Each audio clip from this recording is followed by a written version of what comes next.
Hey there, my dear adventurers, welcome back to our cozy little corner of stories and dreams. I've always had a soft spot for the Grimm tales. When I was younger, I loved them for the magic for glass slippers, forests, and talking animals. But the older I got, the more I started to see something deeper behind all that wonder. These stories weren't just about spells or princesses. They were about what it means to be brave when the world feels dark, and kind when no one's watching. The brothers Grimm never polished their tales to make them gentle. They left the thorns on the roses, and maybe that's why they still feel real. Hidden in those old pages are truths that still whisper to us today. That love can be both fragile and fierce, that good and evil often share the same forest path, and that even the smallest kindness can shift the course of fate. Tonight, I've picked a few of my favorite Grimm stories, some you might know, and others that rarely get told. Each one has a little bit of light and shadow woven through it, just like life does. So let's take a quiet moment together. Find a warm spot, maybe a soft blanket or a cup of tea, and let the day fade away. As the fire crackles and the night deepens, let's wander through these old German woods again where magic still hides beneath the roots, and every whisper carries the heartbeat of a story that's never truly ended. Let's travel back to the late 18th century in Germany, to the small town of Hanau where two brothers, Jacob and Wilhelm Grimm, were born. Growing up during a time of political turmoil and social change, the Grimm brothers found comfort and inspiration in the folk tales and legends told to them by their family and neighbors. These stories were not merely bedtime tales, but an integral part of their cultural heritage. Jacob and Wilhelm's passion for collecting these folk tales was driven by a desire to preserve the oral traditions that were in danger of disappearing. They traveled across Germany, listening to peasants, villagers, and travelers, meticulously documenting each story, with an eye for authenticity and detail. Their work culminated in the publication of Kinder- und Hausmärchen, Children's and Household Tales, in 1812, a collection that would eventually include over 200 stories. The initial reception of their collection was mixed.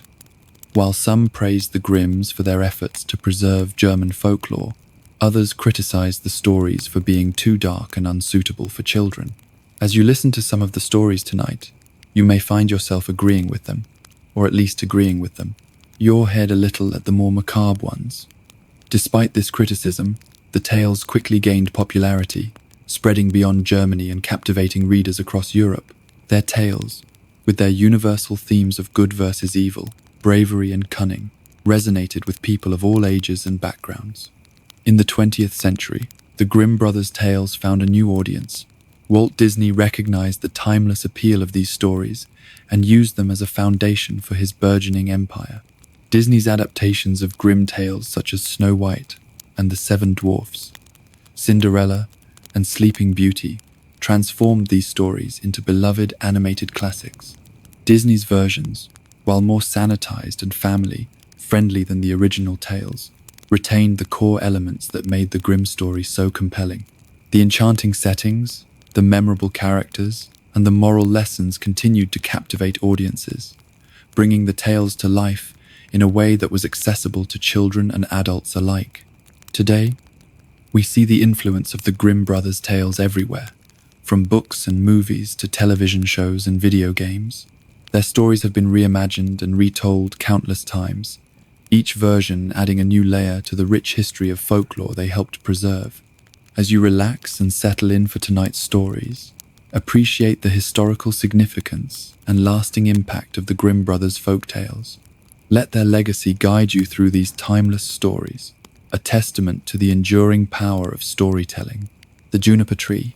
Long ago, at least 2,000 years, there was a rich man who had a beautiful and pious wife, and they loved each other dearly. However, they had no children, though they wished very much to have some, and the woman prayed for them day and night, but they didn't get any. In front of their house, there was a courtyard where there stood a juniper tree. One day in winter, the woman was standing beneath it, peeling herself an apple, and while she was thus peeling the apple, she cut her finger, and the blood fell into the snow. "Oh," said the woman.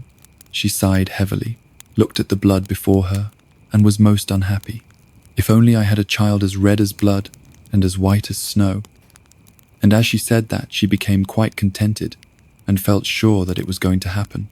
Then she went into the house, and a month went by, and the snow was gone, and 2 months, and everything was green, and 3 months, and all the flowers came out of the earth, and 4 months, and all the trees in the woods grew thicker, and the green branches were all entwined in one another, and the birds sang until the woods resounded, and the blossoms fell from the trees. Then the 5th month passed, and she stood beneath the juniper tree, which smelled so sweet that her heart jumped for joy, and she fell on her knees, and was beside herself. And when the 6th month was over, the fruit was thick and large, and then she was quite still. And after the 7th month, she picked the juniper berries and ate them greedily. Then she grew sick and sorrowful. Then the 8th month passed, and she called her husband to her and cried and said, "If I die, then bury me beneath the juniper tree." Then she was quite comforted and happy until the next month was over. And then she had a child as white as snow and as red as blood. And when she saw it, she was so happy that she died. Her husband buried her beneath the juniper tree, and he began to cry bitterly. After some time he was more at ease, and although he still cried, he could bear it. And some time later he took another wife. He had a daughter by the 2nd wife, but the 1st wife's child was a little son, and he was as red as blood and as white as snow. When the woman looked at her daughter, she loved her very much, but then she looked at the little boy, and it pierced her heart, for she thought that he would always stand in her way, and she was always thinking how she could get the entire inheritance for her daughter, and the evil one filled her mind with this, until she grew very angry with the little boy, and she pushed him from one corner to the other, and slapped him here and cuffed him there, until the poor child was always afraid, for when he came home from school, there was nowhere he could find any peace. One day, the woman had gone upstairs to her room, when her little daughter came up too, and said, "Mother, give me an apple." "Yes, my child," said the woman, and gave her a beautiful apple out of the chest. The chest had a large, heavy lid, with a large, sharp iron lock. Mother said the little daughter, his brother, not to have one too. This made the woman angry, but she said yes when he comes home from school. When from the window she saw him coming, it was as though the evil one came over her, and she grabbed the apple, took it away from her daughter, saying, "You shall not have one before your brother." She threw the apple into the chest and shut it. Then the little boy came in the door, and the evil one made her say to him kindly, "My son, do you want an apple?" And she looked at him fiercely. "Mother," said the little boy, "how angry you look. Yes, give me an apple." Then it seemed to her as if she had to persuade him. "Come with me," she said, opening the lid of the chest, "take out an apple for yourself." And while the little boy was leaning over, the evil one prompted her, and crash, she slammed down the lid, and his head flew off, falling among the red apples. Then fear overcame her, and she thought, "Maybe I can get out of this." So she went upstairs to her room, to her chest of drawers, and took a white scarf out of the top drawer and set the head on the neck again, tying the scarf around it so that nothing could be seen. Then she set him on a chair in front of the door and put the apple in his hand. After this, Marlene came into the kitchen to her mother, who was standing by the fire with a pot of hot water before her, which she was stirring around and around. "Mother," said Marlene, "brother is sitting at the door, and he looks totally wild and has an apple in his hand. I asked him to give me the apple, but he did not answer me, and I was very frightened." "Go back to him," said her mother, "and if he will not answer you, then box his ears." So Marlene went to him and said, "Brother, give me the apple." But he was silent, so she gave him one on the ear, and his head fell off. Marlene was terrified and began crying and screaming, and ran to her mother and said, "Oh, mother, I have knocked my brother's head off." And she cried and could not be comforted. "Marlene," said the mother, "what have you done? Be quiet and don't let anyone know about it. It cannot be helped now. We will cook him into stew." Then the mother took the little boy and chopped him in pieces, put him into the pot and cooked him into stew. But Marlene stood by, crying, and all her tears fell into the pot, and they did not need any salt. Then the father came home, and sat down at the table and said, "Where is my son?" And the mother served up a large dish of stew, and Marlene cried and could not stop. Then the father said again, "Where is my son?"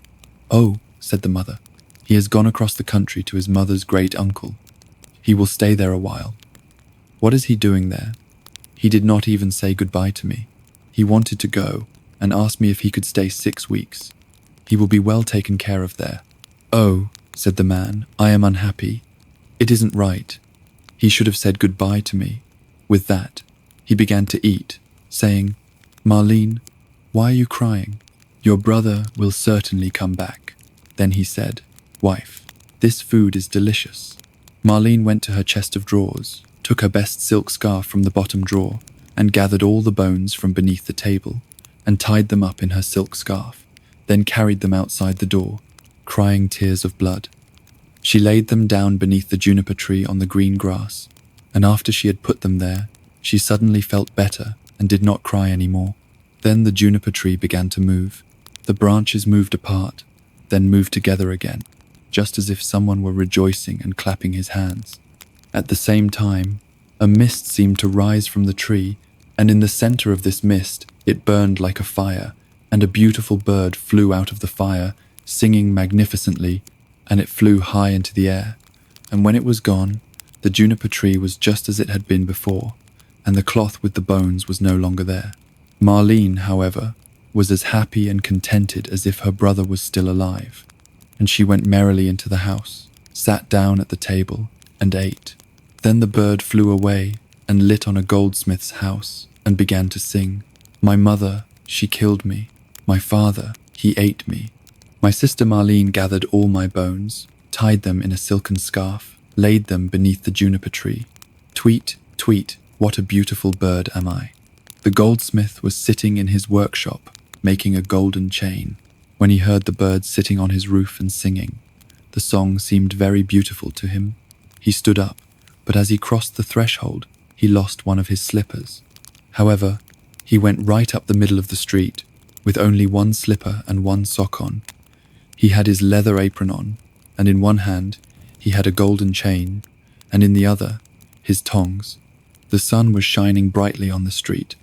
Then he called in at his door, "Wife, come outside. There is a bird here. Look at this bird. He certainly can sing." Then he called his daughter and her children, and the journeyman and the apprentice and the maid, and they all came out into the street, and looked at the bird and saw how beautiful he was, and what fine red and green feathers he had, and how his neck was like pure gold, and how his eyes shone like stars in his head. "Now sing that song again for me," said the shoemaker. "No," said the bird.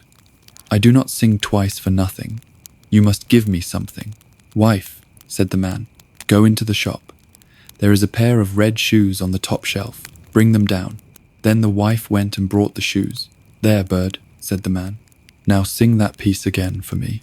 Then the bird came and took the shoes in his left claw and flew back to the roof and sang, "My mother, she killed me. My father, he ate me. My sister Marlene gathered all my bones, tied them in a silken scarf, laid them beneath the juniper tree. Tweet, tweet, what a beautiful bird am I." When he had finished his song, he flew away. In his right claw, he had the chain, and in his left one, the shoes. He flew far away to a mill, and the mill went clickety, clack. In the mill sat 20 millers' apprentices, cutting a stone and chiseling chip-chop, and the mill went clickety, clack. Then the bird went and sat on a linden tree, which stood in front of the mill and sang, "My mother, she killed me." Then one of them stopped working. "My father, he ate me." Then 2 more stopped working and listened. With every line he sang, more and more stopped until the last one stopped also, and heard the last words. "Bird," said he, "how beautifully you sing. Let me hear that too. Sing it once more for me." "No," said the bird. "I do not sing twice for nothing. Give me the millstone, and then I will sing it again." "Yes," he said. "If it belonged only to me, you should have it." "Indeed," said the others. "If he sings again, he can have it." Then the bird came down, and the 20 millers took a beam and lifted the stone up. The bird stuck his neck through the hole, and put the stone on as if it were a collar, then flew to the tree again and sang. When he was finished singing, he spread his wings, and in his right claw he had the chain, and in his left one the shoes, and around his neck the millstone. He flew far away to his father's house. In the room, the father, the mother, and Marlene were sitting at the table. The father said, "I feel so contented. I am so happy." "Not I," said the mother. "I feel uneasy, just as if a bad storm were coming." But Marlene just sat and cried and cried. Then the bird flew up, and as it seated itself on the roof, the father said, "Oh, I feel so truly happy, and the sun is shining so beautifully outside. I feel as if I were about to see some old acquaintance again." "Not I," said the woman. "I'm so afraid that my teeth are chattering and I feel like I have fire in my veins." And she tore open her bodice even more. Marlene sat in a corner crying. She held a handkerchief before her eyes and cried until it was wet clear through. Then the bird seated itself on the juniper tree and sang. "My mother, she killed me." The mother stopped her ears and shut her eyes, not wanting to see or hear. But there was a roaring in her ears like the fiercest storm, and her eyes burned and flashed like lightning. "My father, he ate me." "Oh, mother," said the man, "that is a beautiful bird. He is singing so splendidly, and the sun is shining so warmly, and it smells like pure cinnamon. My sister, Marlene." Then Marlene laid her head on her knees and cried and cried. But the man said, "I'm going out. I must see the bird up close." "Don't go," said the woman. "I feel as if the whole house was shaking and on fire." But the man went out and looked at the bird, gathered all my bones, tied them in a silken scarf, laid them beneath the juniper tree. Tweet, tweet, what a beautiful bird am I. With this, the bird dropped the golden chain, and it fell right around the man's neck, so exactly around it that it fit beautifully. Then the man went in and said, "Just look what a beautiful bird that is, and what a beautiful golden chain he has given me, and how nice it looks." But the woman was terrified. She fell down on the floor in the room, and her cap fell off her head. Then the bird sang once more. "My mother killed me. I wish I were 1,000 fathoms beneath the earth, so I would not have to hear that. My father, he ate me." Then the woman fell down as if she were dead. "My sister, Marlene." "Oh," said Marlene, "I too will go out and see if the bird will give me something." Then she went out, gathered all my bones, tied them in a silken scarf. He threw the shoes down to her, laid them beneath the juniper tree. Tweet, tweet, what a beautiful bird am I. Then she was contented and happy. She put on the new red shoes and danced and leapt into the house. "Oh," she said, "I was so sad when I went out, and now I am so contented. That is a splendid bird. He has given me a pair of red shoes." "No," said the woman, jumping to her feet and with her hair standing up like flames of fire. "I feel as if the world were coming to an end. I too will go out and see if it makes me feel better." And as she went out the door, crash, the bird threw the millstone on her head and it crushed her to death. The father and Marlene heard it and went out. Smoke, flames and fire were rising from the place. And when that was over, the little brother was standing there, and he took his father and Marlene by the hand, and all three were very happy, and they went into the house, sat down at the table, and ate. Little Snow White. Once upon a time, in midwinter, when the snowflakes were falling like feathers from heaven, a queen sat sewing at her window, which had a frame of black ebony wood. As she sewed, she looked up at the snow and pricked her finger with her needle. 3 drops of blood fell into the snow. The red on the white looked so beautiful that she thought to herself, "If only I had a child as white as snow, as red as blood, and as black as the wood in this frame." Soon afterward, she had a little daughter who was as white as snow, as red as blood, and as black as ebony wood, and therefore they called her Little Snow White. And as soon as the child was born, the queen died. A year later, the king took himself another wife. She was a beautiful woman, but she was proud and arrogant, and she could not stand it if anyone might surpass her in beauty. She had a magic mirror. Every morning she stood before it, looked at herself and said, "Mirror, mirror on the wall, who in this land is fairest of all?" To this the mirror answered, "You, my queen, are fairest of all." Then she was satisfied, for she knew that the mirror spoke the truth. Snow White grew up and became ever more beautiful. When she was 7 years old, she was as beautiful as the light of day, even more beautiful than the queen herself. One day, when the queen asked her, "Mirror, mirror, mirror on the wall, who in this land is fairest of all?" it answered, "You, my queen, are fair. It is true, but Snow White is 1,000 times fairer than you." The queen took fright and turned yellow and green with envy. From that hour on, whenever she looked at Snow White, her heart turned over inside her body. So great was her hatred for the girl. The envy and pride grew ever greater, like a weed in her heart, until she had no peace day and night. Then she summoned a huntsman and said to him, "Take Snow White out into the woods. I never want to see her again. Kill her, and as proof that she is dead, bring her lungs and her liver back to me." The huntsman obeyed and took Snow White into the woods. He took out his hunting knife and was about to stab it into her innocent heart when she began to cry, saying, "Oh dear huntsman, let me live. I will run into the wild woods and never come back." Because she was so beautiful, the huntsman took pity on her, and he said, "Run away, you poor child." He thought, "The wild animals will soon devour you anyway." But still, it was as if a stone had fallen from his heart, for he would not have to kill her. Just then, a young boar came running by. He killed it, cut out its lungs and liver, and took them back to the queen as proof of Snow White's death. The cook had to boil them with salt, and the wicked woman ate them, supposing that she had eaten Snow White's lungs and liver. The poor child was now all alone in the great forest, and she was so afraid that she just looked at all the leaves on the trees and did not know what to do. Then she began to run. She ran over sharp stones and through thorns, and wild animals jumped at her, but they did her no harm. She ran as far as her feet could carry her, and just as evening was about to fall, she saw a little house and went inside in order to rest. Inside the house, everything was small, but so neat and clean that no one could say otherwise.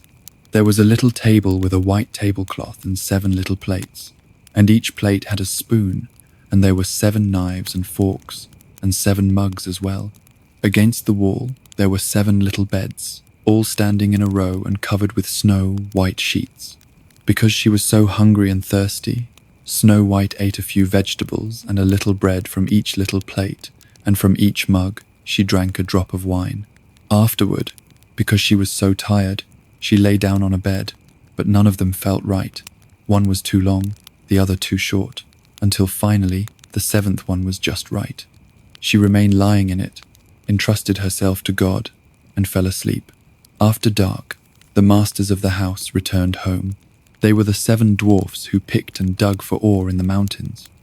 They lit their 7 candles, and as soon as it was light in their house, they saw that someone had been there, for not everything was in the same order as they had left it. The first one said, "Who has been sitting in my chair?" The second one, "Who has been eating from my plate?" The third one, "Who has been eating my bread?" The fourth one, "Who has been eating my vegetables?" The fifth one, "Who has been sticking with my fork?" The 6th one, "Who has been cutting with my knife?" The 7th one, "Who has been drinking from my mug?" Then the first one saw that there was a little imprint in his bed and said, "Who stepped on my bed?" The others came running up and shouted, "Someone has been lying in mine as well." But the 7th one, looking at his bed, found Snow White lying there asleep. The 7 dwarfs all came running up, and they cried out with amazement. They fetched their 7 candles and shone the light on Snow White. "Good heaven," they cried, "this child is so beautiful." They were so happy that they did not wake her up, but let her continue to sleep there in the bed. The 7th dwarf had to sleep with his companions, 1 hour with each one, and then the night was done. The next morning, Snow White woke up, and when she saw the 7 dwarfs, she was frightened. But they were friendly, and asked, "What is your name?" "My name is Snow White," she answered. "How did you find your way to our house?" the dwarves asked further. Then she told them that her stepmother had tried to kill her, that the huntsman had spared her life, and that she had run the entire day, finally coming to their house. The dwarf said, "If you will keep house for us, and cook, make beds, wash, sew, and knit, and keep everything clean and orderly. Then you can stay with us, and you shall have everything that you want." "Yes," said Snow White, "with all my heart." So she kept house for them. Every morning, they went into the mountains looking for ore and gold, and in the evening, when they came back home, their meal had to be ready. During the day, the girl was alone. The good dwarves warned her, saying, "Be careful your stepmother. She will soon know that you are here. Do not let anyone in." Now the queen, believing that she had eaten Snow White's lungs and liver, could only think that she was again the first and the most beautiful woman of all. She stepped before her mirror and said, "Mirror, mirror on the wall, who in this land is fairest of all?" It answered, "You, my queen, are fair. It is true. But Snow White, beyond the mountains, with the 7 dwarfs, is still 1,000 times fairer than you." This startled the queen, for she knew that the mirror did not lie, and she realized that the huntsman had deceived her, and that Snow White was still alive. Then she thought, and thought again, how she could kill Snow White. For as long as she was not the most beautiful woman in the entire land, her envy would give her no rest. At last, she thought of something. Coloring her face, she disguised herself as an old peddler woman so that no one would recognize her. In this disguise, she went to the house of the 7 dwarfs. Knocking on the door, she called out, "Beautiful wares for sale." Snow White peered out the window and said, "Good day, dear woman. What do you have for sale?" "Good wares, beautiful wares," she answered. "Bodice laces in all colors." And she took out one that was braided from colorful silk. "Would you like this one?" "I can let that honest woman in," thought Snow White. Then unbolted the door and bought the pretty bodice lace. "Child," said the old woman, "how you look. Come, let me lace you up properly." The unsuspecting Snow White stood before her and let her do up the new lace. But the old woman pulled so quickly and so hard that Snow White could not breathe. "You used to be the most beautiful one," said the old woman, and hurried away. Not long afterward, in the evening time, the 7 dwarfs came home. How terrified they were when they saw their dear Snow White lying on the ground, not moving at all, as though she were dead. They lifted her up, and seeing that she was too tightly laced, they cut the lace in 2. Then she began to breathe a little, and little by little, she came back to life. When the dwarves heard what had happened, they said, "The old peddler woman was no one else but the godless queen. Take care and let no one in when we are not with you." When the wicked woman returned home, she went to her mirror and asked, "Mirror, mirror on the wall, who in this land is my queen of all?" The mirror answered once again, "You, my queen, are fair. It is true, but Snow White, beyond the mountains, with the 7 dwarfs, is still 1,000 times fairer than you." When she heard that, all her blood ran to her heart, because she knew that Snow White had come back to life. "This time," she said, "I shall think of something that will destroy you." Then, with the art of witchcraft, which she understood, she made a poisoned comb. Then, she disguised herself, taking the form of a different old woman. Thus, she went across the 7 mountains to the 7 dwarves, knocked on the door, and called out, "Good wares for sale, for sale." Snow White looked out and said, "Go on your way. I am not allowed to let anyone in." "You surely may take a look," said the old woman, pulling out the poisoned comb and holding it up.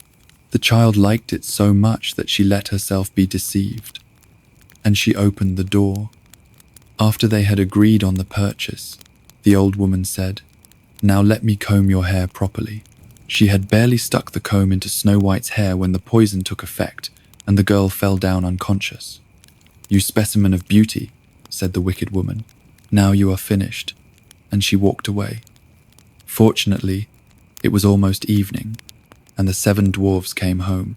When they saw Snow White lying on the ground as if she were dead, they immediately suspected her stepmother. They examined her and found the poisoned comb. They had scarcely pulled it out when Snow White came to herself again and told them what had happened. Once again, they warned her to be on guard and not to open the door for anyone. Back at home, the queen stepped before her mirror and said, "Mirror, mirror on the wall, who in this land is fairest of all?" The mirror answered, "You, my queen, are fair. It is true, but Snow White, beyond the mountains with the 7 dwarfs, is still 1,000 times fairer than you." When the queen heard the mirror saying this, she shook and trembled with anger. "Snow White shall die," she shouted. "If it cost me my life." Then she went into her most secret room. No one else was allowed inside. And she made a sickly, poisoned apple. From the outside it was beautiful, white, with red cheeks, and anyone who saw it would want it, but anyone who might eat a little piece of it would die. Then, colouring her face, she disguised herself as a peasant woman and thus went across the 7 mountains to the 7 dwarves. She knocked on the door. Snow White stuck her head out the window and said, "I am not allowed to let anyone in. The dwarfs have forbidden me to do so." "That is all right with me," answered the peasant woman. "I'll easily get rid of my apples. Here, I'll give you one of them." "No," said Snow White, "I cannot accept anything." "Are you afraid of poison?" asked the old woman. "Look, I'll cut the apple in 2. You eat the red half, and I shall eat the white half." Now the apple had been so artfully made that only the red half was poisoned. Snow White longed for the beautiful apple, and when she saw that the peasant woman was eating part of it, she could no longer resist, and she stuck her hand out and took the poisoned half. She barely had a bite in her mouth when she fell to the ground dead. The queen looked at her with a gruesome stare, laughed loudly, and said, "White as snow, red as blood, black as ebony wood. This time the dwarfs cannot awaken you." Back at home, she asked her mirror, "Mirror, mirror, on the wall, who in this land is fairest of all?" Finally answered, "You, my queen, are fairest of all." Then her envious heart was at rest, as well as an envious heart can be at rest. When the dwarves came home that evening, they found Snow White lying on the ground. She was not breathing at all. She was dead. They lifted her up and looked for something poisonous. They undid her laces. They combed her hair. They washed her with water and wine. But nothing helped. The dear child was dead, and she remained dead. They laid her on a bier, and all 7 sat next to her and mourned for her and cried for 3 days. They were going to bury her, but she still looked as fresh as a living person and still had her beautiful red cheeks. They said, "We cannot bury her in the black earth," and they had a transparent glass coffin made so she could be seen from all sides. They laid her inside and with golden letters wrote on it her name and that she was a princess. Then they put the coffin outside on a mountain, and one of them always stayed with it and watched over her. The animals too came and mourned for Snow White. First an owl, then a raven, and finally a dove. Snow White lay there in the coffin a long, long time, and she did not decay, but looked like she was asleep, for she was still as white as snow, and as red as blood, and as black, haired as snow, ebony wood. Now it came to pass that a prince entered these woods, and happened unto the dwarf's house, where he sought shelter for the night. He saw the coffin on the mountain, with beautiful snow, white in it, and he read what was written on it with golden letters. Then he said to the dwarves, "Let me have the coffin, I will give you anything you want for it." But the dwarves answered, "We will not sell it for all the gold in the world." Then he said, "Then give it to me, for I cannot live without being able to see Snow White. I will honour her and respect her as my most cherished one." As he thus spoke, the good dwarfs felt pity for him and gave him the coffin. The prince had his servants carry it away on their shoulders, but then it happened that one of them stumbled on some brush, and this dislodged from Snow White's throat the piece of poisoned apple that she had bitten off. Not long afterward, she opened her eyes, lifted the lid from her coffin, sat up and was alive again. "Good heavens, where am I?" she cried out. The prince said joyfully, "You are with me." He told her what had happened, and then said, "I love you more than anything else in the world. Come with me to my father's castle. You shall become my wife." Snow White loved him, and she went with him. Their wedding was planned with great splendor and majesty. Snow White's godless stepmother was also invited to the feast. After putting on her beautiful clothes, she stepped before her mirror and said, "Mirror, mirror on the wall, who in this land is fairest of all?" The mirror answered, "You, my queen, are fair. It is true, but the young queen is 1,000 times fairer than you." the wicked woman uttered a curse, and she became so frightened that she did not know what to do. At first, she did not want to go to the wedding, but she found no peace. She had to go and see the young queen. When she arrived, she recognized Snow White and terrorized. She could only stand there without moving. Then they put a pair of iron shoes into burning coals. They were brought forth with tongs and placed before her. She was forced to step into the red-hot shoes and dance until she fell down dead. Little Red Cap. Once upon a time, there was a sweet little girl. Everyone who saw her liked her, but most of all, her grandmother, who did not know what to give the child next. Once, she gave her a little cap made of red velvet because it suited her so well and she wanted to wear it all the time. She came to be known as the Little Red Cap. One day, her mother said to her, "Come, Little Red Cap, here is a piece of cake and a bottle of wine. Take them to your grandmother. She is sick and weak, and they will do her well. Mind your manners and give her my greetings. Behave yourself on the way and do not leave the path, or you might fall down and break the glass, and then there will be nothing for your grandmother. And when you enter her parlor, don't forget to say good morning, and don't peer into all the corners first." "I'll do everything just right," said Little Red Cap, shaking her mother's hand. The grandmother lived out in the woods, a half-hour from the village. When Little Red Cap entered the woods, a wolf came up to her. She did not know what a wicked animal he was, and was not afraid of him. "Good day to you, Little Red Cap." "Thank you, wolf. Where are you going so early, Little Red Cap?" "To grandmother's." "And what are you carrying under your apron?" "Grandmother is sick and weak, and I am taking her some cake and wine. We baked yesterday, and they should be good for her and give her strength." "Little Red Cap, just where does your grandmother live?" "Her house is good quarter-hour from here in the woods. Under the 3 large oak trees. There's a hedge of hazel bushes there. You must know the place," said Little Red Cap. The wolf thought to himself, "Now that sweet young thing is a tasty bite for me. She will taste even better than the old woman. You must be sly, and you can catch them both." He walked along a little while with Little Red Cap. Then he said, "Little Red Cap, just look at the beautiful flowers that are all around us. Why don't you go and take a look?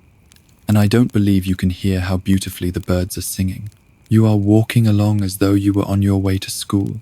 It is very beautiful in the woods." Little Red Cap opened her eyes, and when she saw the sunbeams dancing to and fro through the trees, and how the ground was covered with beautiful flowers, she thought, "If I take a fresh bouquet to grandmother, she will be very pleased. Anyway, it is still early, and I'll be home on time," and she ran off the path into the woods looking for flowers. Each time she picked one, she thought that she could see an even more beautiful one a little way off, and she ran after it, going further and further into the woods. But the wolf ran straight to the grandmother's house and knocked on the door. "Who's there?" "Little Red Cap. I'm bringing you some cake and wine. Open the door.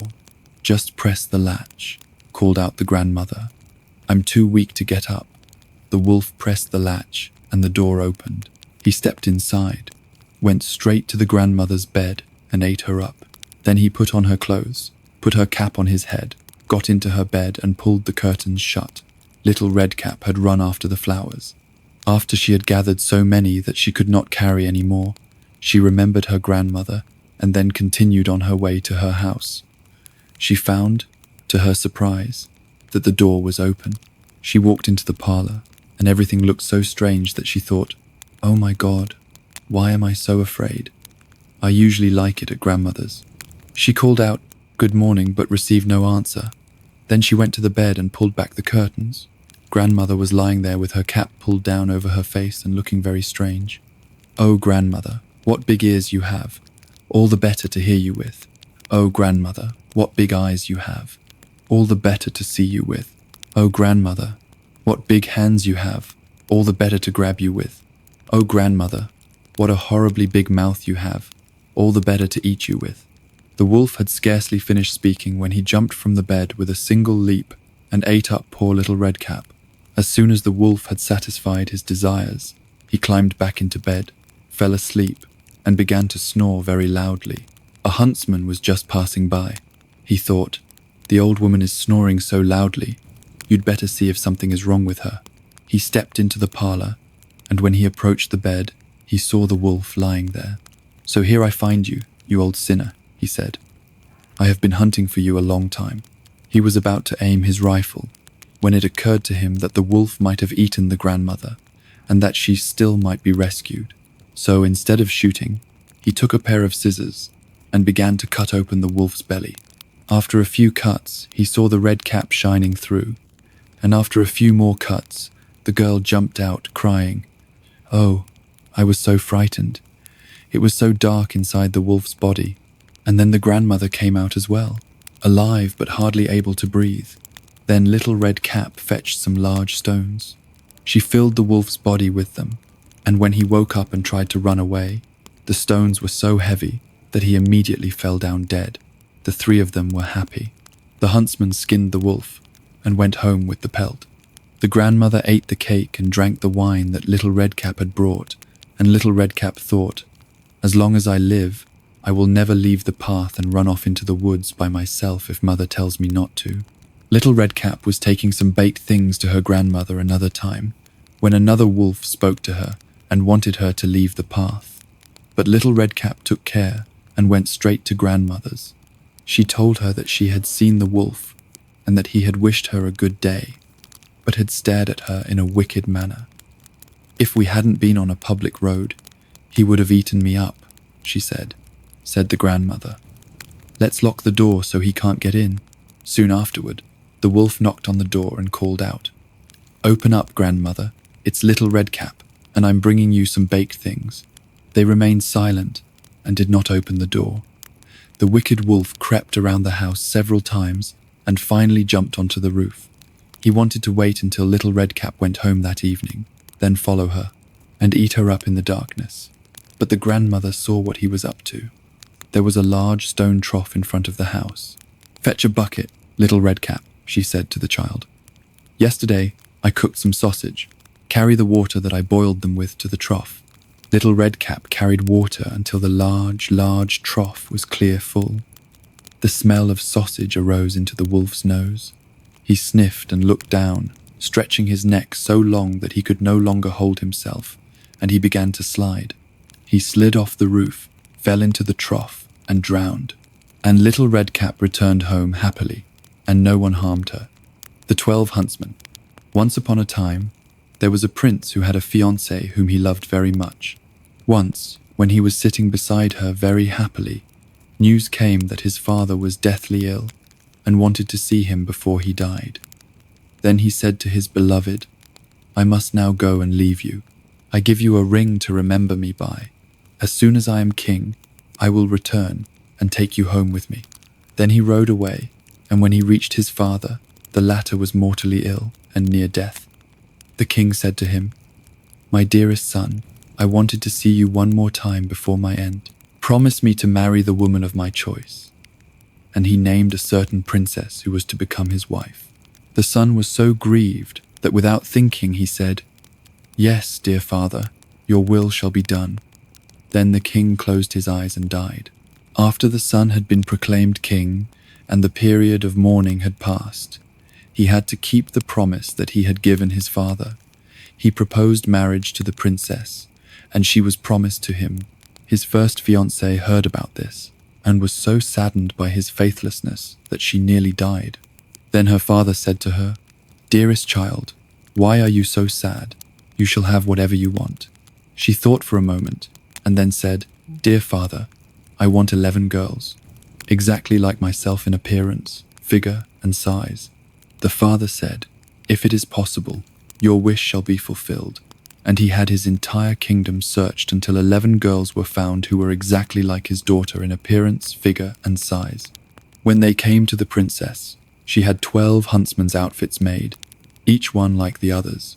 The 11 girls put on the outfits, and she herself put on the 12th outfit.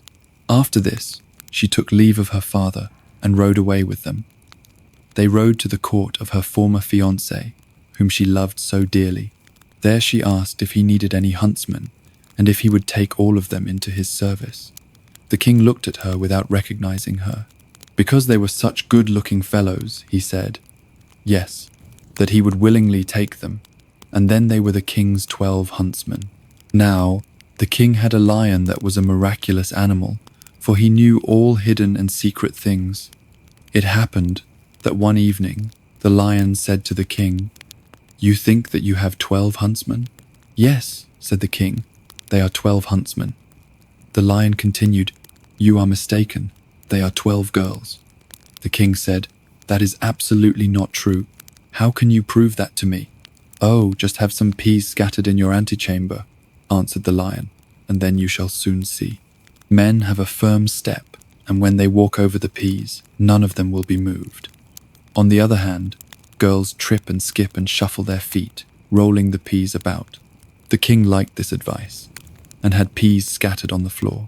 Now, one of the king's servants liked the huntsmen, and when he heard that they were going to be put to this test, he went to them and told them everything, saying, "The lion wants to make the king believe that you are girls." The princess thanked him, then said to her girls, "Be strong and step firmly on the peas." The next morning, the king had the 12 huntsmen called before him. When they came into the antechamber, where the peas were lying, they stepped so firmly on them and had such a strong, sure walk that not one of the peas rolled or moved. After they had gone, the king said to the lion, "You lied to me. They walk just like men." The lion said they knew that were going to be put to a test and acted like they were strong. "Just have 12 spinning wheels brought into the antechamber. They will go up to them and admire them. No man would do that." The king liked this advice, and he had the spinning wheels set up in the antechamber. But the servant who was honest with the huntsmen went to them and told them about the proposal. So when they were alone, the princess said to her 11 girls, "Be strong and do not look around at the spinning wheels." The next morning, when the king had his 12 huntsmen summoned, they walked through the antechamber without looking at the spinning wheels at all. Then the king again said to the lion, "You lied to me. They are men, for they did not look at the spinning wheels." The lion answered they knew that they were going to be put to a test and acted like they were strong. The king, however, refused to believe the lion anymore. The 12 huntsmen always accompanied the king hunting, and the longer he knew them, the better he liked them. Now, it happened that once, when they were out hunting, news came that the king's bride was approaching. When the true bride heard this, it hurt her so much that it almost broke her heart, and she fainted and fell to the ground. Thinking that something had happened to his dear huntsman, the king ran up to him in order to help him.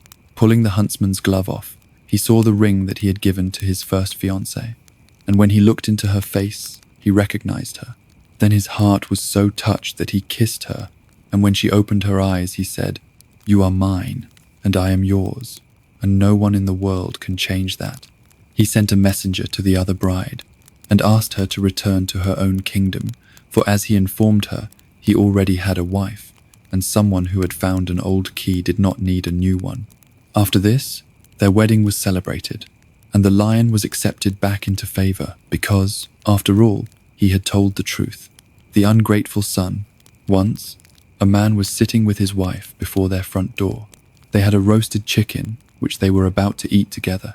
Then the man saw that his aged father was approaching, and he hastily took the chicken and hid it, for he did not want to share it with him. The old man came, had a drink, and went away. Now the son wanted to put the roasted chicken back onto the table, but when he reached for it, it had turned into a large toad, which jumped onto his face and sat there, and never went away again. If anyone tried to remove it, it looked venomously at them, as though it would jump into their face, so that no one dared to touch it, and the ungrateful son was forced to feed the toad every day, or else it would eat from his face. And thus he went to and fro in the world without rest, choosing a bride. There was a young herdsman who wanted very much to marry, and was acquainted with 3 sisters. Each one was just as beautiful as the other, so it was difficult for him to make a choice. He could not decide to give the preference to any one of them. Then he asked his mother for advice, and she said, "Invite all 3 and set some cheese before them, and watch how they cut off a slice." The youth did so. The first one, she ate the cheese with the rind on. The second one, she hastily cut the rind off the cheese, but she cut it so quickly that she left much good cheese with it and threw that away also.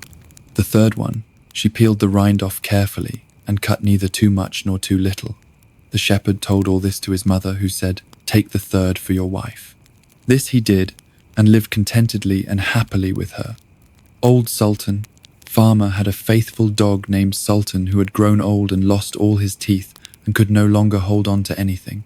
One day the farmer was standing with his wife before the house door and said, "Tomorrow I intend to shoot old Sultan. He is no longer of any use."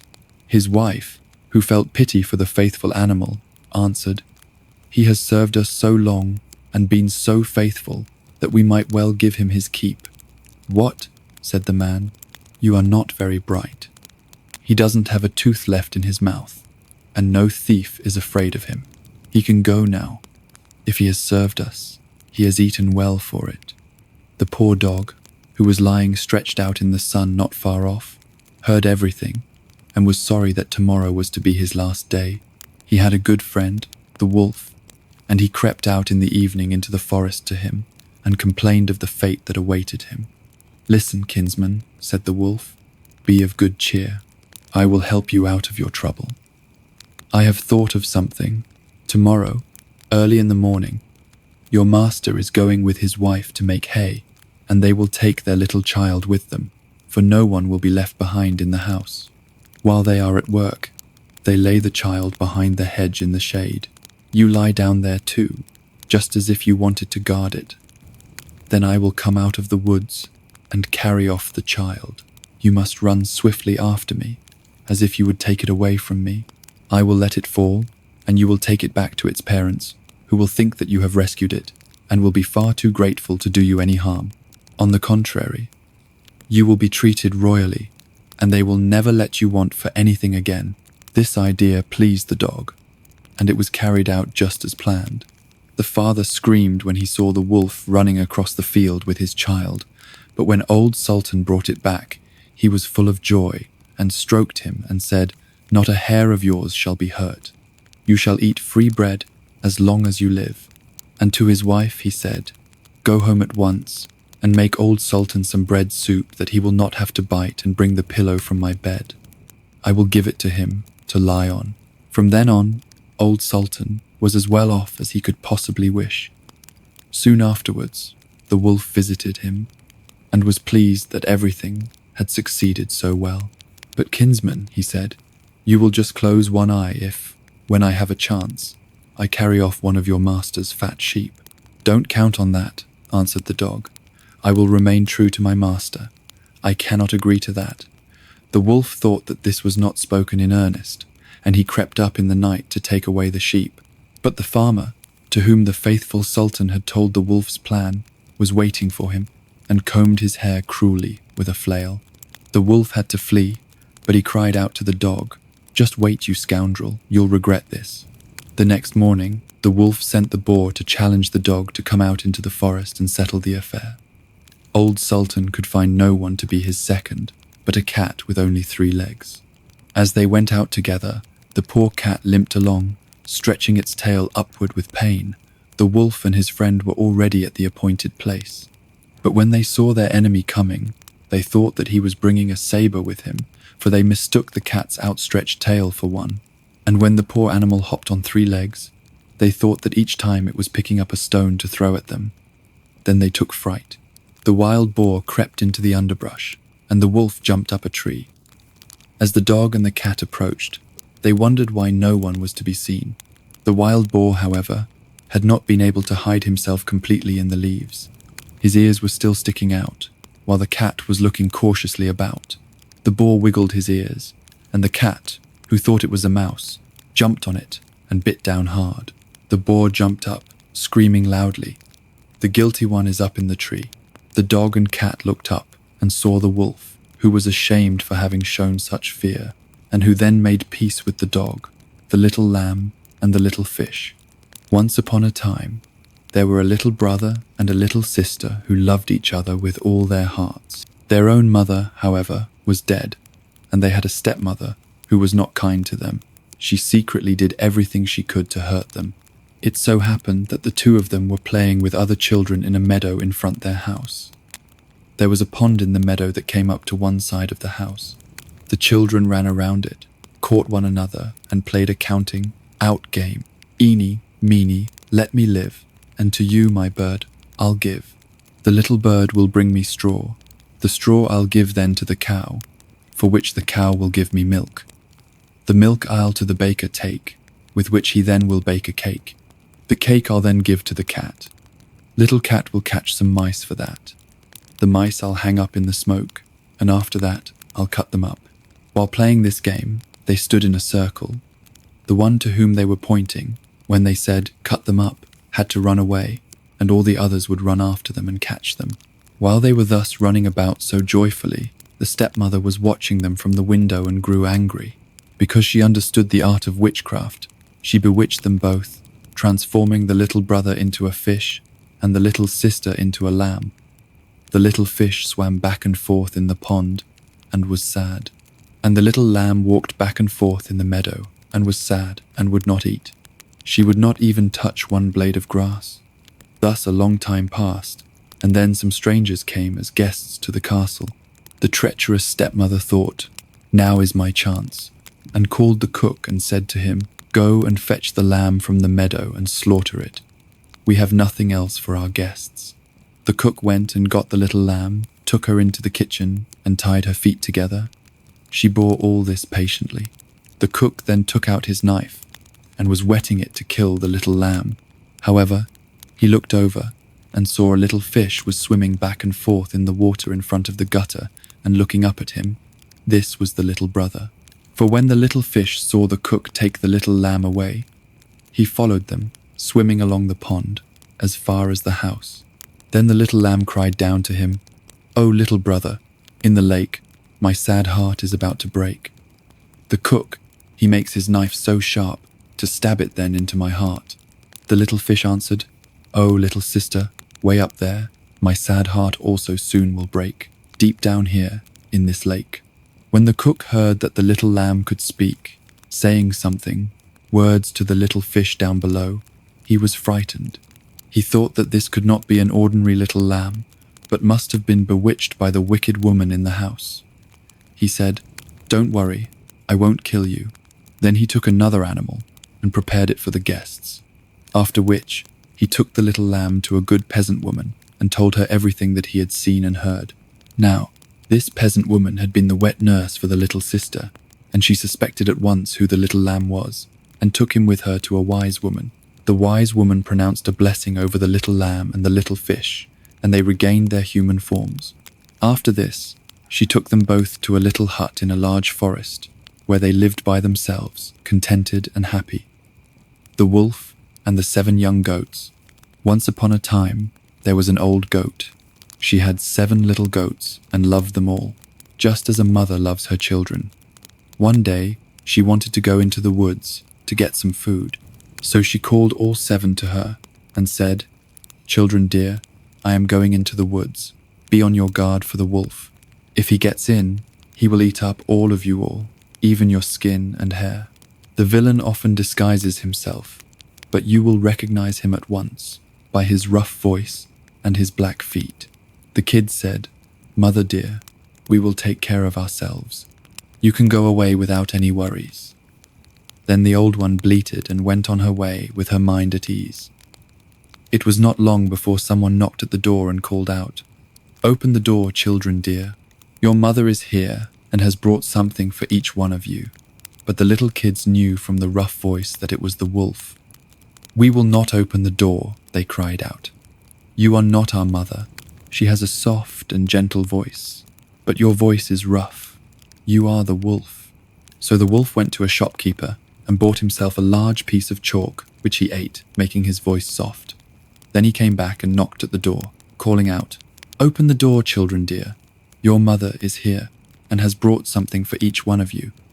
But the wolf laid one of his black paws inside the window. The children saw it and cried out, "We will not open the door. Our mother does not have a black foot like you. You are the wolf."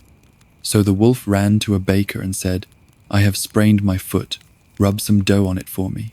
After the baker had rubbed dough on his foot, the wolf ran to the miller and said, "Sprinkle some white flour on my foot for me." The miller thought the wolf wants to do someone and refused to do it. So the wolf said, "If you will not do it, I will eat you up." That frightened the miller, and he made his paw white for him.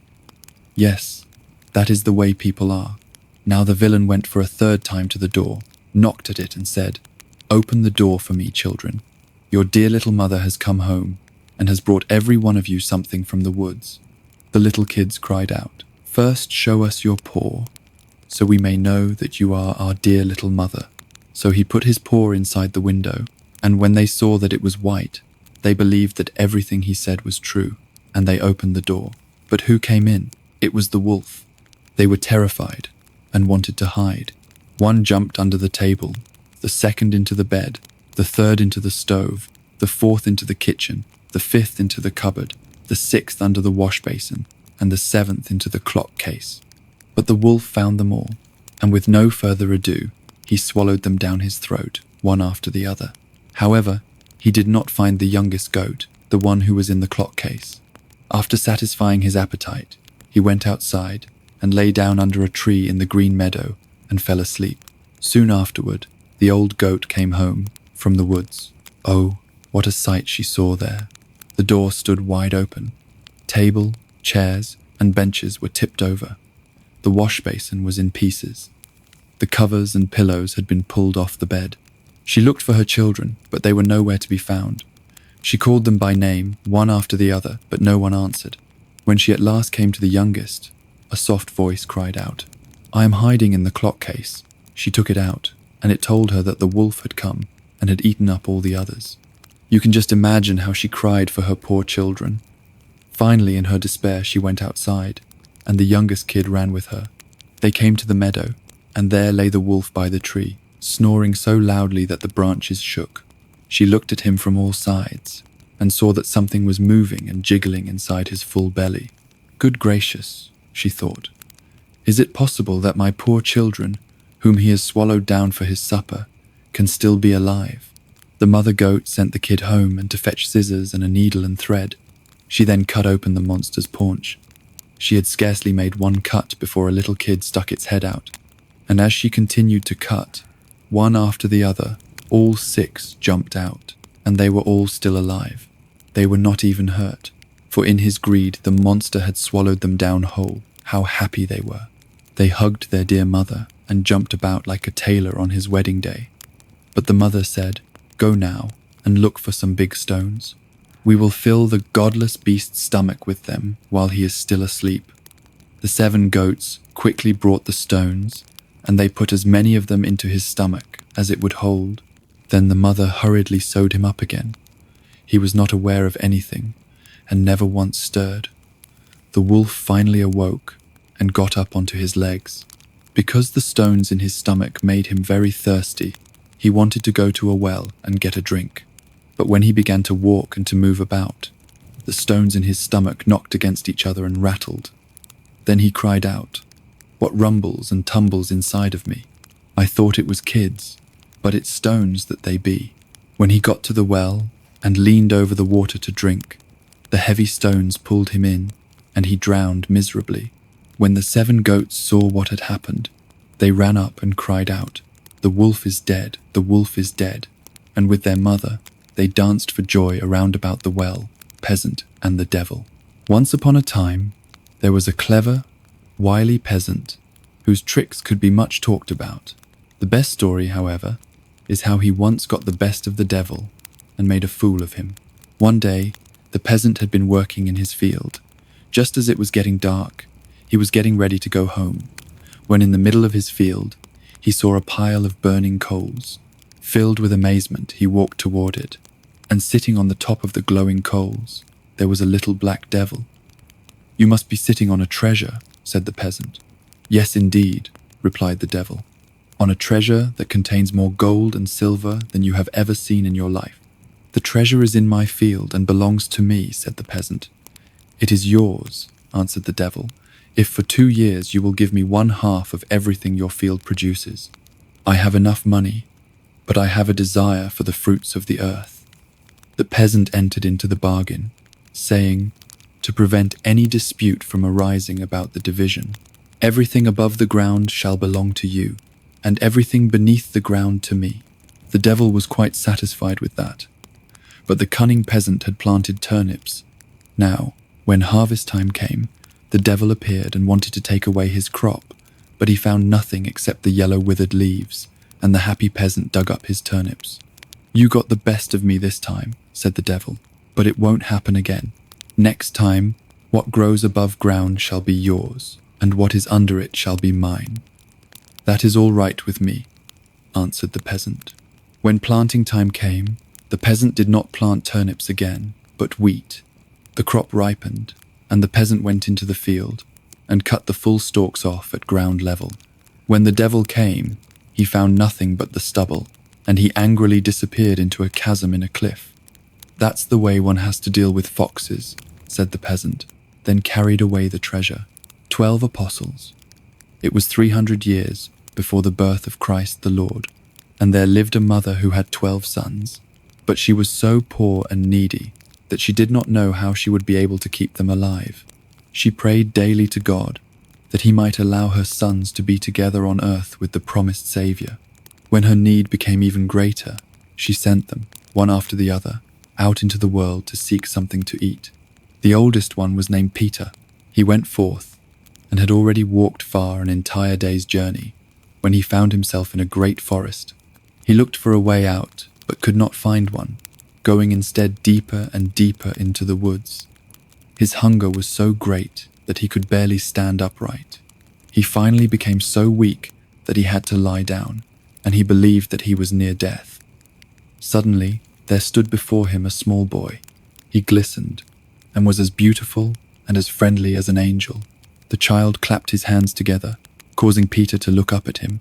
Then he said, "Why are you sitting there so sadly?" "Oh," answered Peter, "I am walking about in the world seeking something to eat, so that I might be able to see the promised Saviour, for that is my greatest wish." The child said, "Come with me, your wish shall be fulfilled." He took poor Peter by the hand and led him between the cliffs to a large cave. They went inside, and everything glistened with gold, silver, and crystal. In the middle there stood 12 cradles next to each other.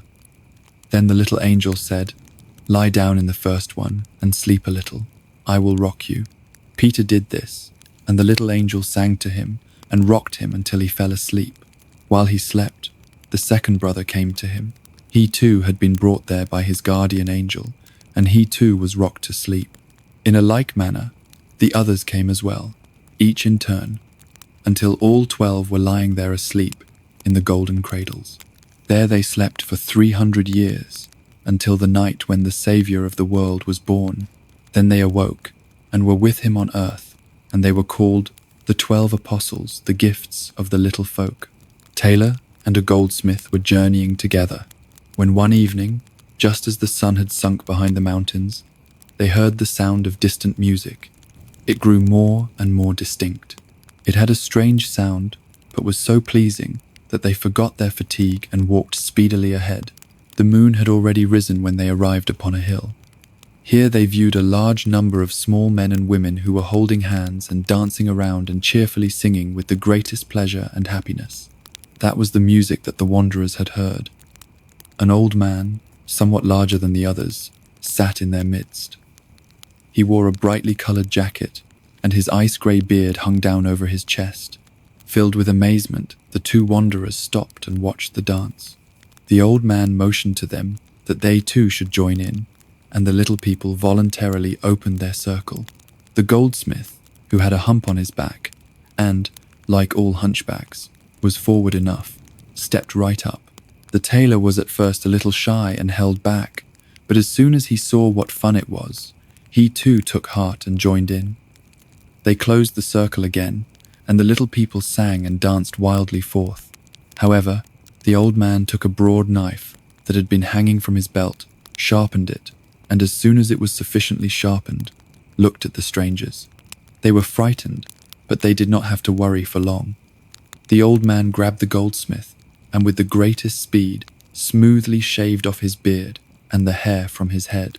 Then the same thing happened to the tailor. Their fear disappeared when the old man patted them friendly on their shoulders, as if he wanted to say that they had done well, by letting it all happen without resisting. With his finger, he pointed toward a pile of coal that lay nearby and indicated to them through gestures that they should fill their pockets with it. They both obeyed, although they did not know of what use the coal would be to them. Then they went on their way to seek out a place to spend the night. They had just arrived in the valley when the bell from a neighboring monastery struck 12. The singing ceased instantly. Everyone disappeared, and the hill lay in lonely moonlight. The two wanderers found shelter. Lying on beds of straw, they covered themselves with their jackets.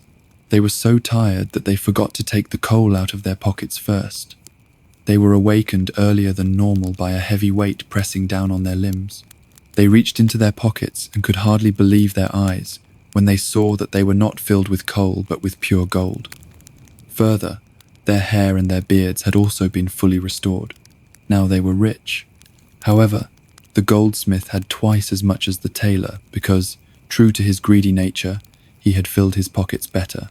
However, much a greedy person has, he always wants more. So the goldsmith proposed to the tailor that they stay there another day, in order to be able to gain even more wealth from the old man on the mountain that evening. The tailor did not want to do this, and said, "I have enough, and am satisfied. I am going to become a master, marry my pleasant one, and be a happy man." However, to please the goldsmith, he agreed to stay one more day. That evening, the goldsmith hung several pockets over his shoulders, in order to be able to carry everything and set off for the hill. As had happened the night before, he found the little people dancing and singing. The old man shaved him smooth once again and indicated that he should take some coal. Without hesitating, he packed away as much as his pockets would hold and then happily returned home. Covering himself with his jacket, he said, "I can bear it if the gold presses down on me." With the sweet premonition that he would awaken tomorrow as a very rich man, he fell asleep. When he opened his eyes, he got up quickly in order to examine his pockets. How astounded he was that he pulled out nothing but black coal, however often he reached inside. Anyway, I still have the gold from the night before, he thought, and reached for it. Horrified, he saw that it too had turned back into coal. He struck himself on the forehead with his grimy hand and felt that his entire head was as black and smooth as his beardless chin. Nor was that the end of his misfortune. Only now did he notice that in addition, the hump on his back, a second one of the same size, had grown onto his chest. Now he recognized the punishment for his greed and began to cry aloud. The good tailor, who had been awakened by all this, consoled the unhappy man as best he could, saying, "You were my traveling companion, and you can stay with me now and live from my treasure." He kept his word, but the poor goldsmith had to bear 2 humps and cover his bald head with a cap as long as he lived. The shepherd boy. There was once upon a time where a shepherd boy, whose fame spread far and wide because of the wise answers which he gave to every question. The king of the country heard of it likewise, but did not believe it, and sent for the boy. Then he said to him, "If you can give me an answer to 3 questions, which I will ask you, I will look on you as my own child, and you shall dwell with me in my royal palace." The boy said, "What are the 3 questions?" The king said, "The first is, how many drops of water are there in the ocean?"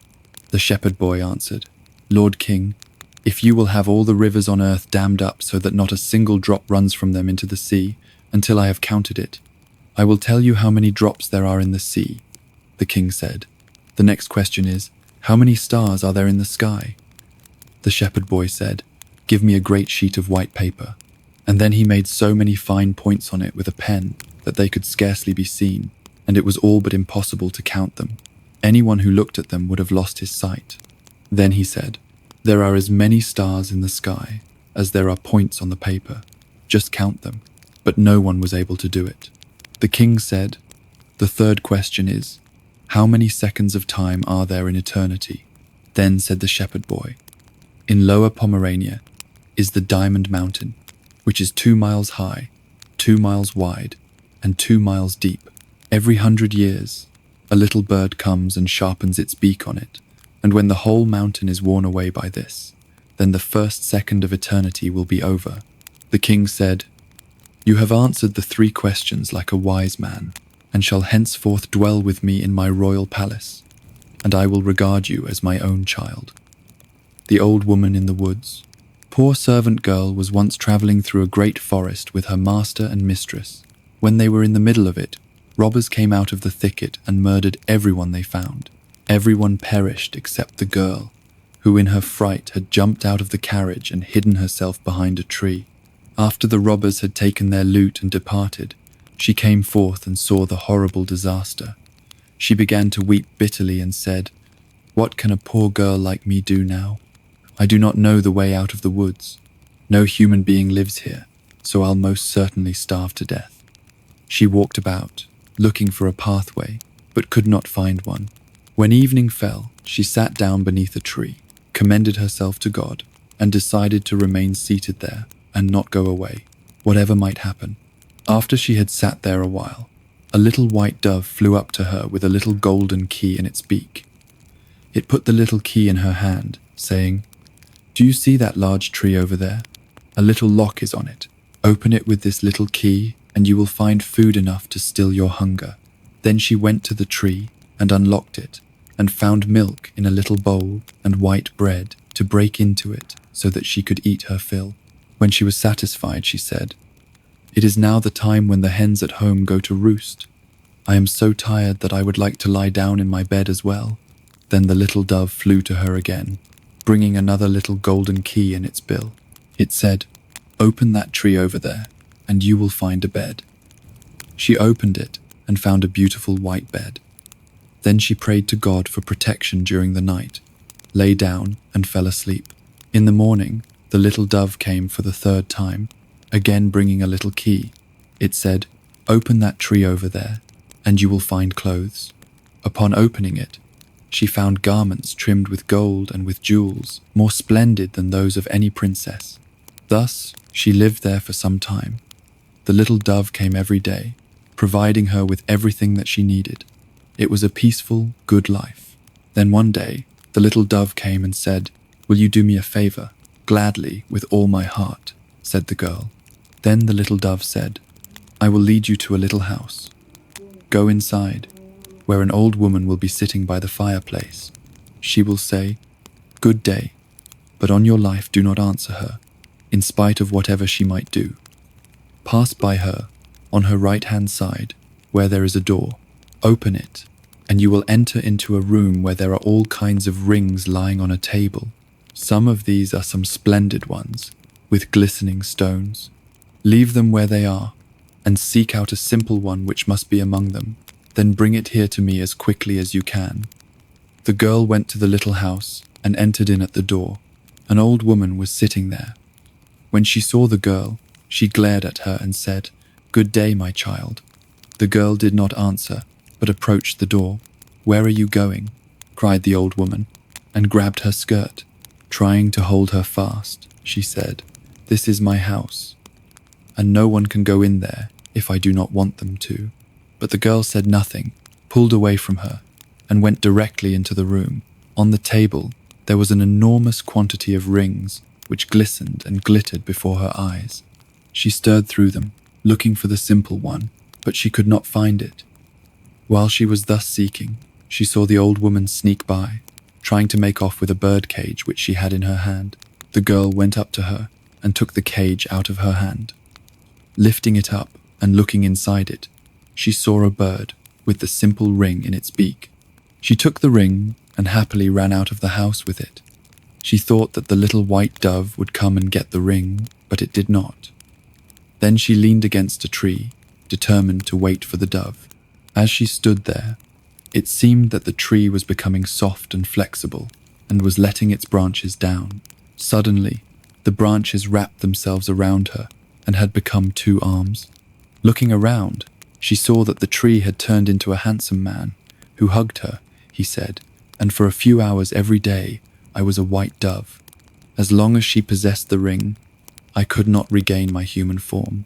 Then his servants and his horses, who had likewise been changed into trees, were freed from the magic spell as we, and were standing there beside him. Then they travelled to his kingdom, for he was a prince, and they married and lived happily. The Goose Girl at the Well. There was, once upon a time, a very old woman who lived with her flock of geese in a remote clearing in the mountains, and there had a little house.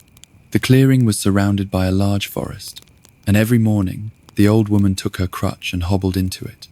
There, however, she was quite active, more so than anyone would have thought, considering her age.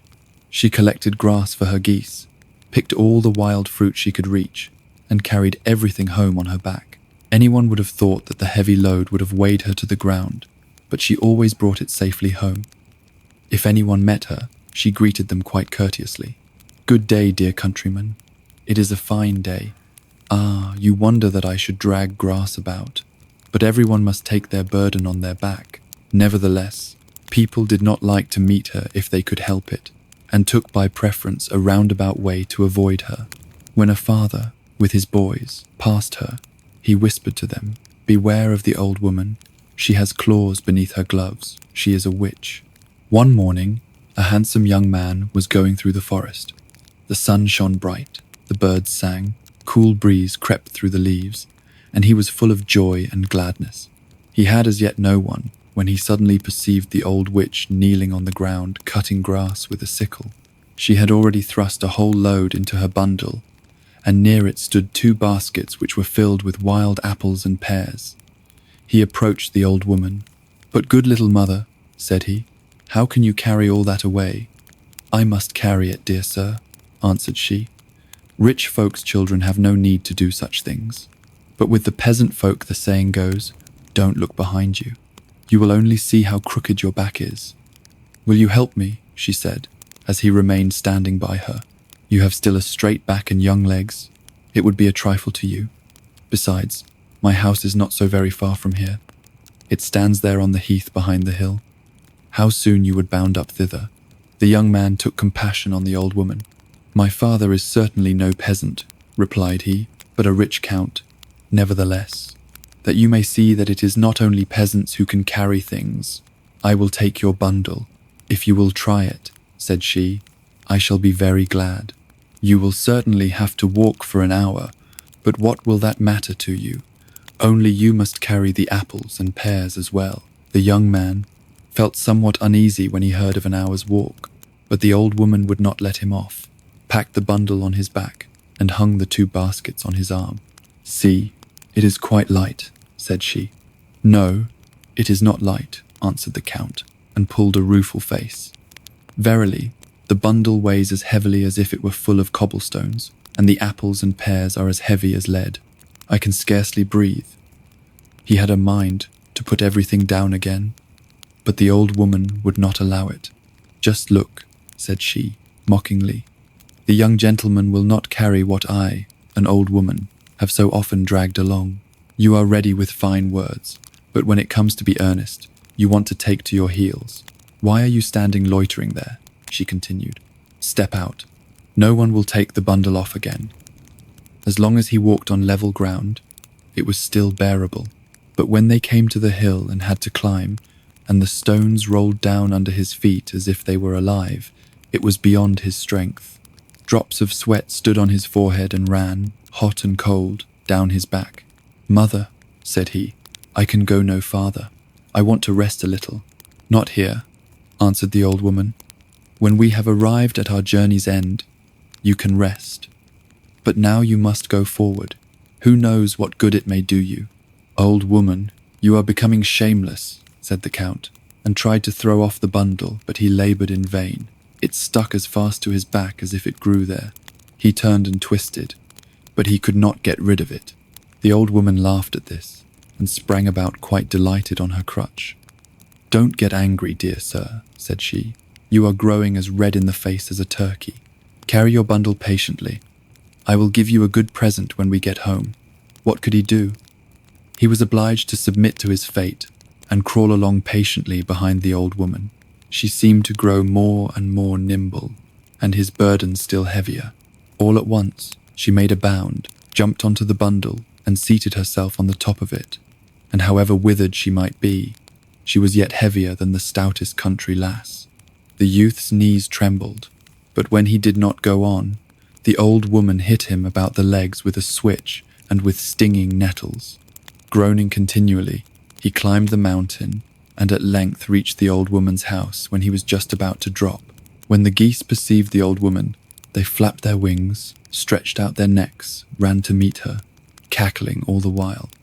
Behind the flock walked, stick in hand, an old wench, strong and big, but ugly as night. "Good mother," said she to the old woman, "has anything happened to you? You have stayed away so long." "By no means, my dear daughter," answered she. "I have met with nothing bad, but on the contrary, with this kind gentleman who has carried my burden for me. Only think, he even took me on his back when I was tired. The way, too, has not seemed long to us. We have been merry, and have been cracking jokes with each other all the time." At last, the old woman slid down, took the bundle off the young man's back, and the baskets from his arm, looked at him quite kindly, and said, "Now seat yourself on the bench before the door, and rest. You have fairly earned your wages, and they shall not be wanting." Then she said to the goose girl, "Go into the house, my dear daughter. It is not becoming for you to be alone with a young gentleman. One must not pour oil onto the fire. He might fall in love with you." The count knew not whether to laugh or to cry. Such a sweetheart as that, thought he, could not touch my heart, even if she were 30 years younger. In the meantime, the old woman stroked and fondled her geese as if they were children, and then went into the house with her daughter. The youth lay down on the bench, under a wild apple tree. The air was warm and mild. On all sides stretched a green meadow, which was set with cowslips, wild thyme, and 1,000 other flowers. Through the midst of it rippled a clear brook, on which the sun sparkled, and the white geese went walking backwards and forwards, or paddled in the water. "It is quite delightful here," said he, "but I'm so tired that I cannot keep my eyes open. I will sleep a little, if only a gust of wind does not come and blow my legs off my body, for they are as rotten as tinder." When he had slept a little while, the old woman came and shook him till he awoke. "Sit up," said she. "You cannot stay here. I have certainly treated you ill enough. Still, it has not cost you your life. Of money and land you have no need. Here is something else for you." Thereupon she thrust a little box into his hand, which was cut out of a single emerald. "Take great care of it," said she. "It will bring you good fortune." The count sprang up, and as he felt that he was quite fresh and had recovered his vigor, he thanked the old woman for her present, and set off without even once looking back at the beautiful daughter. When he was already some way off, he still heard in the distance the noisy cry of the geese. For 3 days, the count had to wander in the wilderness before he could find his way out. He then reached a large town, and as no one knew him, he was led into the royal palace, where the king and queen were sitting on their throne. The count fell on one knee, drew the emerald box out of his pocket, and laid it at the queen's feet. She bade him rise and hand her the little box.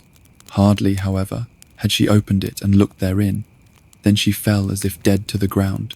The count was seized by the king's servants, and was being led to prison when the queen opened her eyes and ordered them to release him, and everyone was to go out as she wished to speak with him in private. When the queen was alone, she began to weep bitterly and said, "Of what use to me are the splendors and honors with which I am surrounded? Every morning I awake in pain and sorrow. I had 3 daughters, the youngest of whom was so beautiful that the whole world looked on her as a wonder. She was as white as snow, as rosy as apple blossom, and her hair as radiant as sunbeams. When she cried, not tears fell from her eyes, but pearls and jewels only.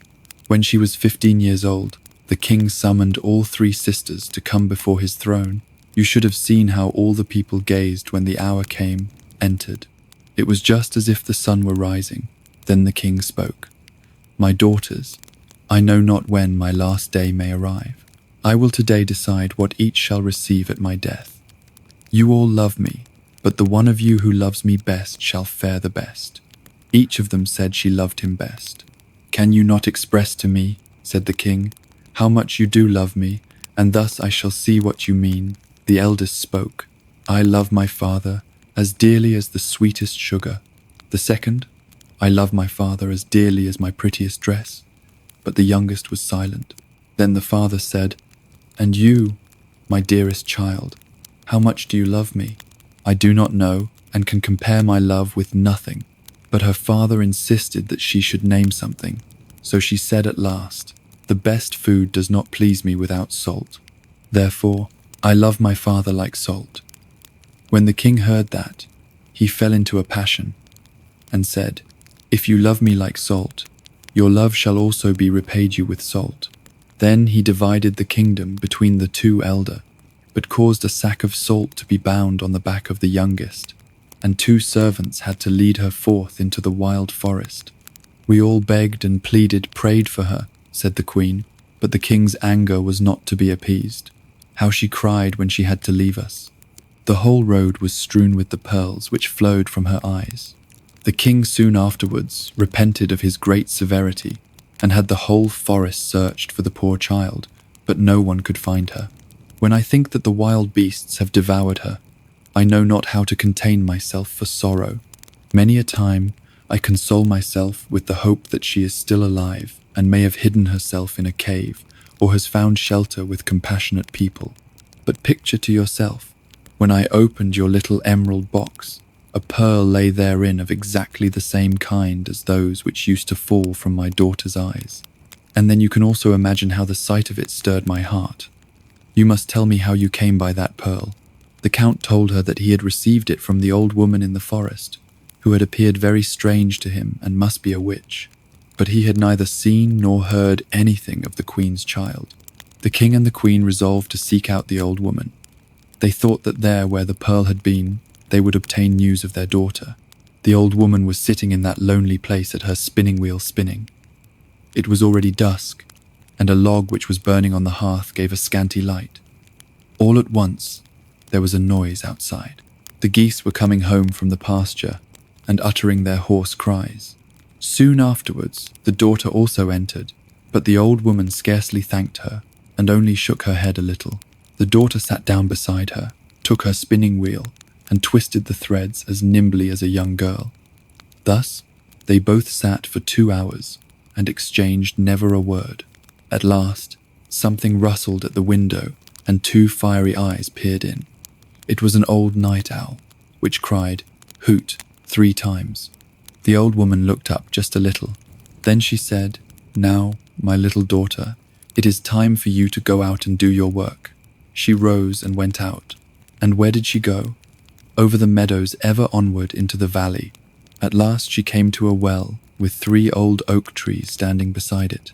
Meanwhile, the moon had risen large and round over the mountain, and it was so light that one could have found a needle. She removed a skin which covered her face, then bent down to the well and began to wash herself. When she had finished, she dipped the skin also in the water, and then laid it on the meadow so that it should bleach in the moonlight and dry again. But how the maiden was changed! Such a change as that was never seen before. When the grey mask fell off, her golden hair broke forth like sunbeams and spread about like a mantle over her whole form. Her eyes shone out as brightly as the stars in heaven, and her cheeks bloomed a soft red like apple blossom. But the fair maiden was sad. She sat down and wept bitterly. One tear after another forced itself out of her eyes and rolled through her long hair to the ground.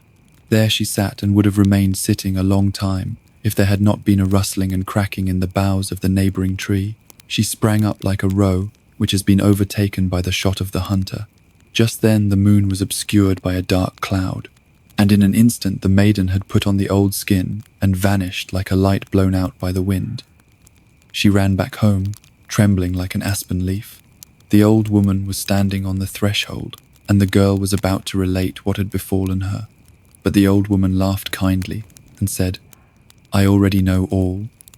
She led her into the room and lighted a new log. She did not, however, sit down to her spinning again, but fetched a broom and began to sweep and scour. "All must be clean and sweet," she said to the girl. "But mother," said the maiden, "why do you begin work at so late an hour? What do you expect? Do you know then what time it is?" asked the old woman. "Not yet midnight," answered the maiden, "but already past 11 o'clock. Do you not remember?" continued the old woman. that it is 3 years today since you came to me? Your time is up. We can no longer remain together." The girl was terrified and said, "Alas, dear mother, will you cast me off? Where shall I go? I have no friends and no home to which I can go. I have always done as you bade me, and you have always been satisfied with me. Do not send me away." The old woman would not tell the maiden what lay before her. "My stay here is over," she said to her, "but when I depart, house and parlour must be clean. Therefore do not hinder me in my work. Have no care for yourself. You shall find a roof to shelter you, and the wages which I will give you shall also content you. But tell me what is about to happen." The maiden continued to entreat. "I tell you again, do not hinder me in my work. Do not say a word more. Go to your chamber, take the skin off your face, and put on the silken gown which you had on when you came to me, and then wait in your chamber until I call you." But I must once more tell of the king and queen, who had journeyed forth with the count in order to seek out the old woman in the wilderness. The count had strayed away from them in the wood by night, and had to walk onwards alone. Next day, it seemed to him that he was on the right track. He still went forward until darkness came on. Then he climbed a tree, intending to pass the night there, for he feared that he might lose his way. When the moon illumined the surrounding country, he perceived a figure coming down the mountain. She had no stick in her hand, but yet he could see that it was the goose girl, whom he had seen before in the house of the old woman. "Ho, ho," cried he, "there she comes, and if I once get hold of one of the witches, the other shall not escape me." But how astonished he was when she went to the well, took off the skin, and washed herself, when her golden hair fell down all about her, and she was more beautiful than anyone whom he had ever seen in the whole world. He hardly dared to breathe, but stretched his head as far forward through the leaves as he could, and stared at her. Either he bent over too far, or whatever the cause might be, the bough suddenly cracked, and that very moment the maiden slipped into the skin, sprang away like a roe, and as the moon was suddenly covered, disappeared from his sight. Hardly had she disappeared before the count descended from the tree, and hastened after her with nimble steps. He had not been gone long before he saw in the twilight 2 figures coming over the meadow. It was the king and queen, who had perceived from a distance the light shining in the old woman's little house, and were going to it. The count told them what wonderful things he had seen by the well, and they did not doubt that it had been their lost daughter. They walked onwards, full of joy, and soon came to the little house. The geese were sitting all round it, and had thrust their heads under their wings, and were sleeping, and not one of them moved.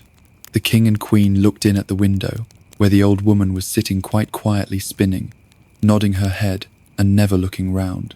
The room was perfectly clean, as if the little mist men, who carry no dust on their feet, lived there. Their daughter, however, they did not see. They gazed at all this for a long time, until at last they took heart and knocked softly at the window. The old woman appeared to have been expecting them. She rose and called out quite kindly, "Come in, I know you already." When they had entered the room, the old woman said, "You might have spared yourself the long walk if you had not 3 years ago unjustly driven away your child who is so good and lovable. No harm has come to her. For 3 years she has had to tend the geese. With them she has learnt no evil, but has preserved her purity of heart. You, however, have been sufficiently punished by the misery in which you have lived." Then she went to the chamber and called, "Come out, my little daughter." Thereupon the door opened, and the princess stepped out in her silken garments, with her golden hair and her shining eyes, and it was as if an angel from heaven had entered.